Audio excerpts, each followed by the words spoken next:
Hi there and welcome to my channel. My name is Murielle and I help leaders build meaningful lives and organizations. In this episode, I want to talk about what you can do if you got fired, if you quit your job, or if you're thinking about quitting your job. I once got fired and I also decided a couple of years ago to quit my job, and I just wanted to share the mistakes I've made, but also my wins. And in my case, both events led to great things in my life, and that's often the case.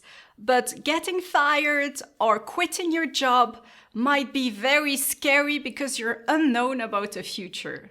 Let me first go a little bit in the past when I got fired, because it happened a couple of years ago to me as well. And I just gave birth to my second son. I wanted to work 80%, 4 days a week. And in Belgium, it's legal to then ask your employer for that 80% work schedule. And they cannot refuse. But I knew that my employer wasn't really keen on it. They had already told me, in our company, you either work or you don't work, but we don't believe in 80%. But still, family is an important value for me, and so I wanted to be there 1 day a week plus the weekend for my children. So I asked for this 80%, and what happened then is I got fired. The day I asked it, I got fired. And I got fired, it was really ugly, because not only did they ask me to come into the office, they then told all my colleagues that I was getting fired, asked them to go home. Then I had to get all my stuff and leave as if I was a bad person. I couldn't even say goodbye to my colleagues. And so after that, I really felt bad. I knew it had nothing to do with my skills. It had everything to do with the fact that they wanted to give a message inside the company that working 80% was not okay in that pharmaceutical company. But still, I felt bad. And that's when I made my first big mistake. I didn't sleep for 3 days, I was thinking, but I had done this and this right and this right. I felt really like it wasn't just, it was an injustice, and I feel like I wasn't worth it. And I really wanted to prove that I was worth it. And that's when I made my first mistake. What I did was I immediately applied for a new job.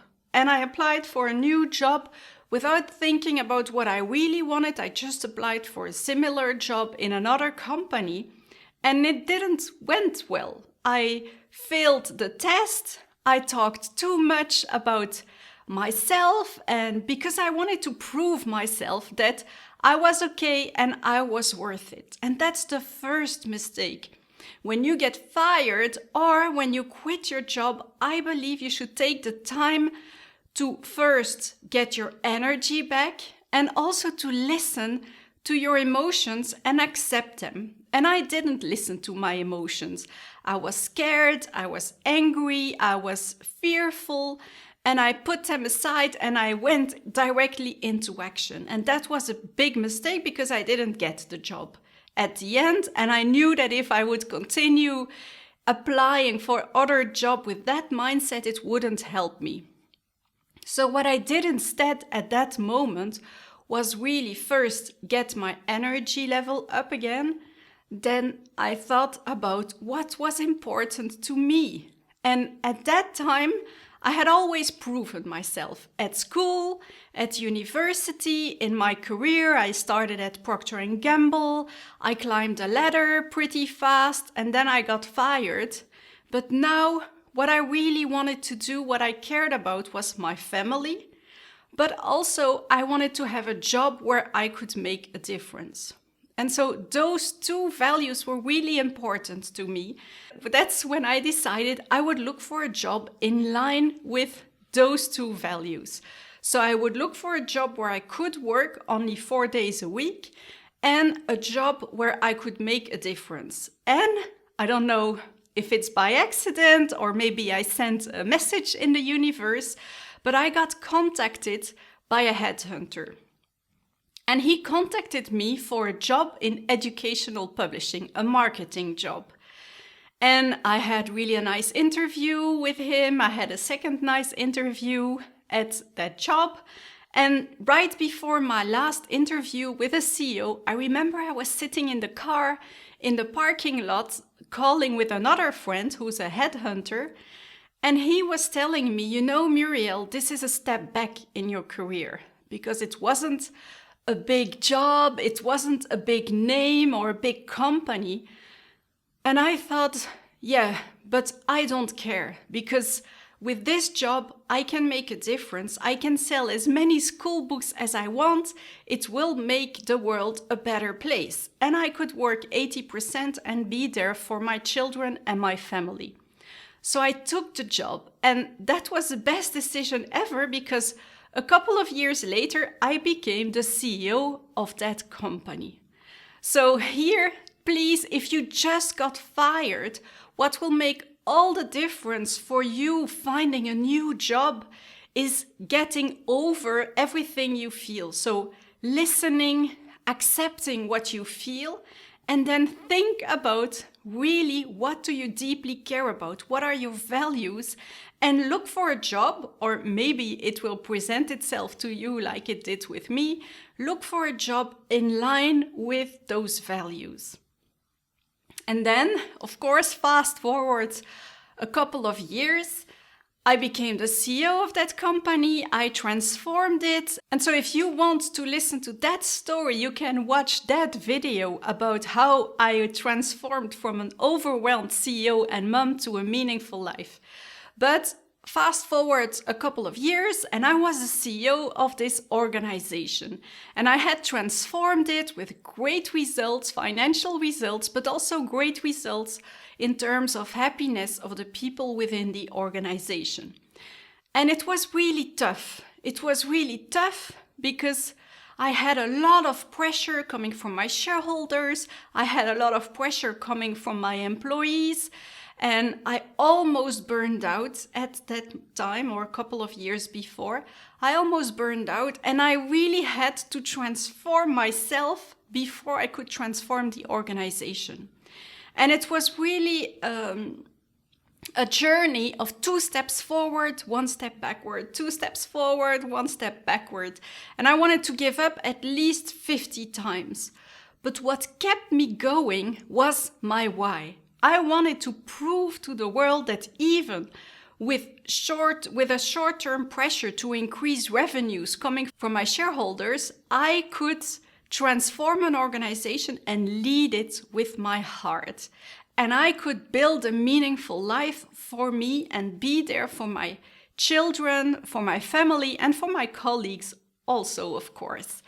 So that's what I wanted to prove.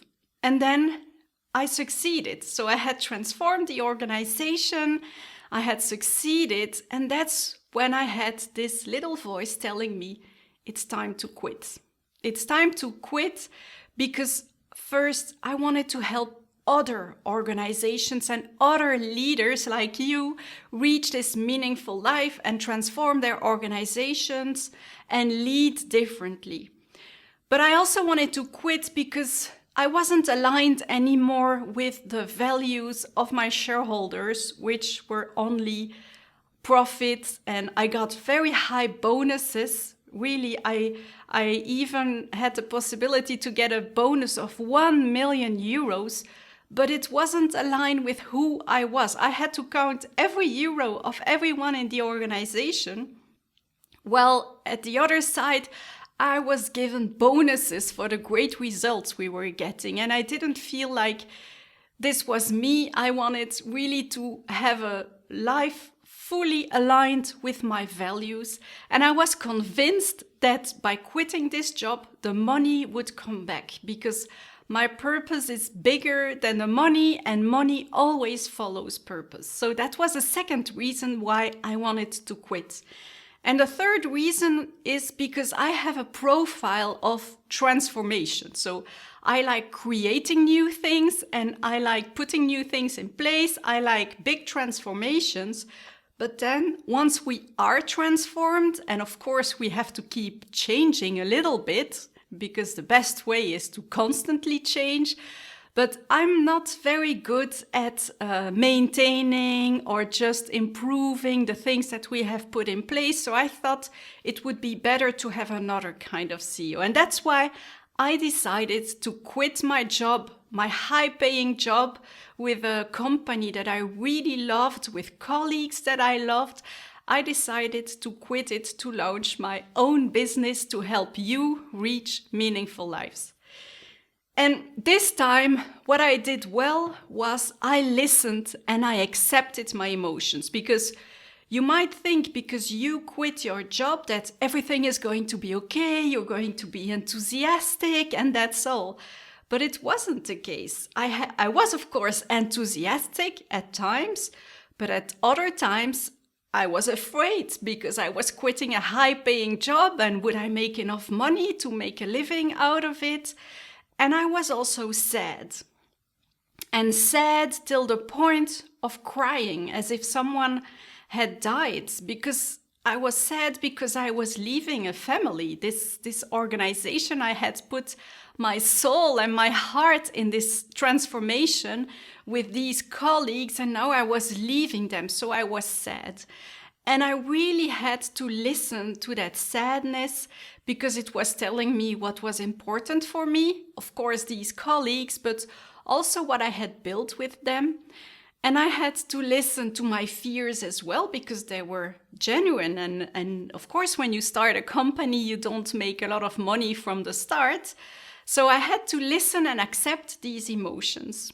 And then what I did, and what I believe you should do as well, is to try new things.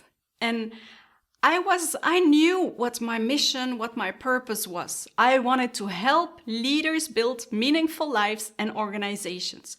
But I didn't know how exactly. I didn't know if I was going to become a coach, a consultant, if I would be in boards of organizations, if I would become a teacher.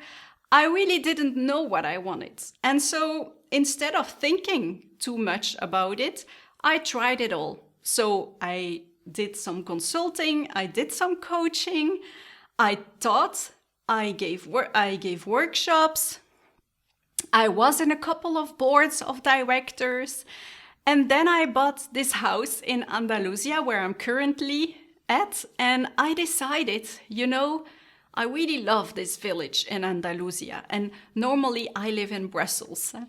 So I really love this house in Andalusia, and I like the concept of being able to work where and when I want it. And that influenced my concept. So what I decided to do after trying a lot of things is I decided to launch my own online business while giving keynotes and workshops as well on the side, because I love having contacts with people and helping people, not only through digitally, but also live. So this time I did it right. So what should you do if you quit your job or if you get fired? Listen and accept your emotions, increase your energy level, because it might be that you are exhausted. Maybe you quit your job because you had a lot of stress or got fired while you had a lot of stress. So increase your energy, try new things or make new experiences or talk with a lot of people, which I also did. I talked with a lot of people around me and people in my network and even people I didn't know. I just asked them if I could have a coffee with them to just know how they were, just to have a better idea. And then once you have an idea of course, think about your values. What do you really care about? And in this case, for me, it's still family. It's helping leaders, making a difference, empowering people.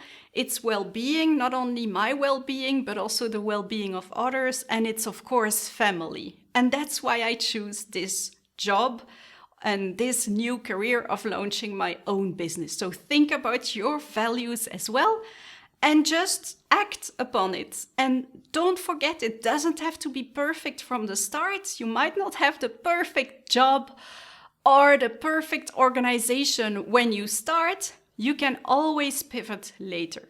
And it was the same for me. The organization that I started 3.5 years ago is not the same as the one I have today, because I constantly pivoted, and what I sometimes imagined wasn't always what I thought it would be. In my next episode, I'm going to talk about the meaningful rich, because I believe you could become a meaningful rich as well. Have really the life you desire, and I'm going to talk about the steps to get it and why it's so important. So thank you for listening. Don't forget to subscribe if you want to receive the next episode automatically, but also subscribe if you want to have a meaningful life and organization.